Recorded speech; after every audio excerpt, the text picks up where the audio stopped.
Assalamualaikum warahmatullahi wabarakatuh. Perkenalkan, nama saya Anissa Muhaimin Hidayati dengan NIM A1J1181030.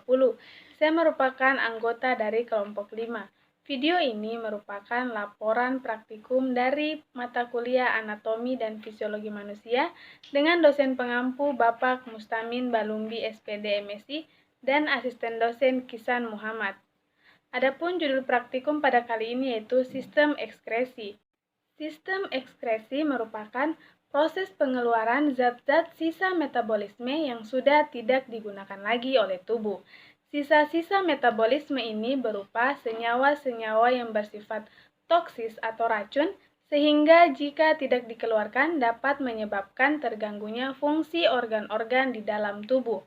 Organ-organ yang berperan dalam sistem ekskresi pada manusia meliputi kulit, ginjal, paru-paru, dan hati. Yang pertama adalah kulit. Kulit merupakan lapisan jaringan pelindung terluar yang terdapat di permukaan tubuh. Kulit termasuk organ ekskresi karena mampu mengeluarkan zat-zat sisa berupa kelenjar keringat. Selain sebagai organ ekskresi, kulit juga berfungsi sebagai alat indera perasa dan peraba. Kulit terdiri dari 3 lapisan. Masing-masing lapisan mempunyai fungsi. Epidermis atau lapisan kulit ari. Epidermis merupakan lapisan kulit paling luar dan sangat tipis. Epidermis terdiri dari lapisan tanduk dan lapisan malpighi. Dermis atau lapisan kulit jangat. Dermis ini merupakan lapisan kulit yang terletak di bawah lapisan epidermis. Lapisan dermis terdiri lebih tebal daripada lapisan epidermis, jaringan ikat bawah kulit. Lapisan ini terletak di bawah dermis, di antara lapisan jaringan ikat bawah kulit dengan dermis dibatasi oleh sel lemak.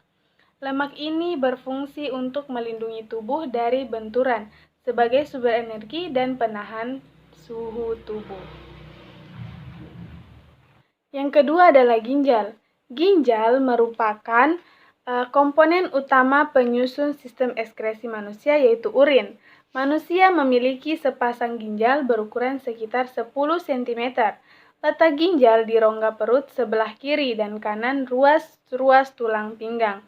Ginjal berfungsi untuk menyaring zat-zat sisa metabolisme dari dalam darah, mempertahankan keseimbangan cairan tubuh, mengekskresikan gula darah yang melebih kadar normal dan mengatur keseimbangan kadar asam, basa, dan garam dalam tubuh.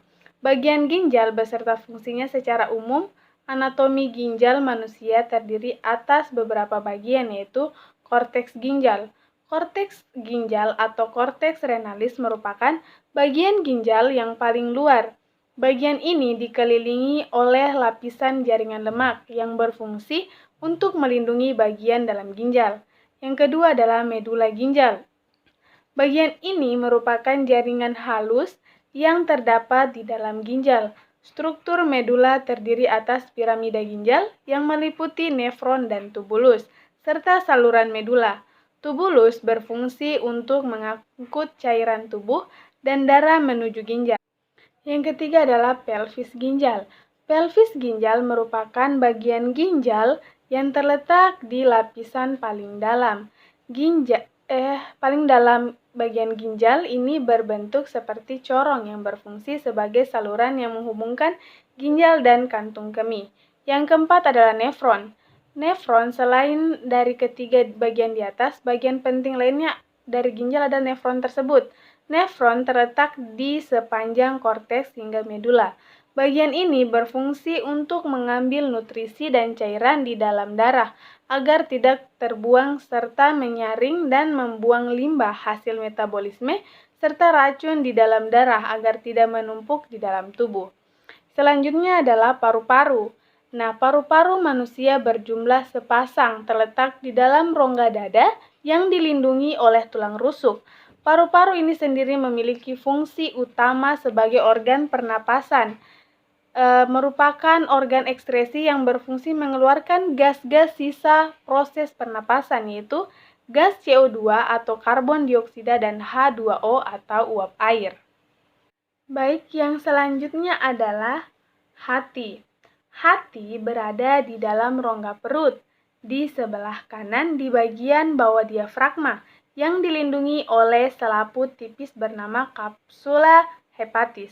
Hati berfungsi untuk mensekresikan getah empedu, zat sisa dari perombakan sel darah yang telah rusak dan dihancurkan di dalam limpa. Selain berfungsi sebagai organ ekskresi, hati juga berperan sebagai penawar racun, menyimpan glikogen atau gula otot, pembentukan sel darah merah pada janin dan sebagai kelenjar pencernaan. Hati memiliki 4 lobus dengan ukuran yang berbeda, yaitu lobus kanan adalah bagian terbesar di hati dengan ukuran 5-6 kali lebih besar daripada lobus kiri. Lobus kiri adalah bagian hati yang berbentuk lebih runcing dan kecil daripada lobus kanan, terpisah oleh ligmen filiform. Lobus cadutus memiliki ukuran lebih kecil dibanding lobus kanan dan kiri. Letaknya memanjang dari sisi belakang lobus kanan dan membungkus pembuluh darah balik utama. Lobus kuadrat berada lebih rendah dan terletak dari sisi belakang lobus kanan hingga membungkus kantong empedu. Baik, itu tadi materi singkat mengenai sistem ekskresi. Lebih dan kurangnya mohon dimaafkan. Terima kasih telah menonton video ini. Semoga bermanfaat. Saya akhiri. Wassalamualaikum warahmatullahi wabarakatuh.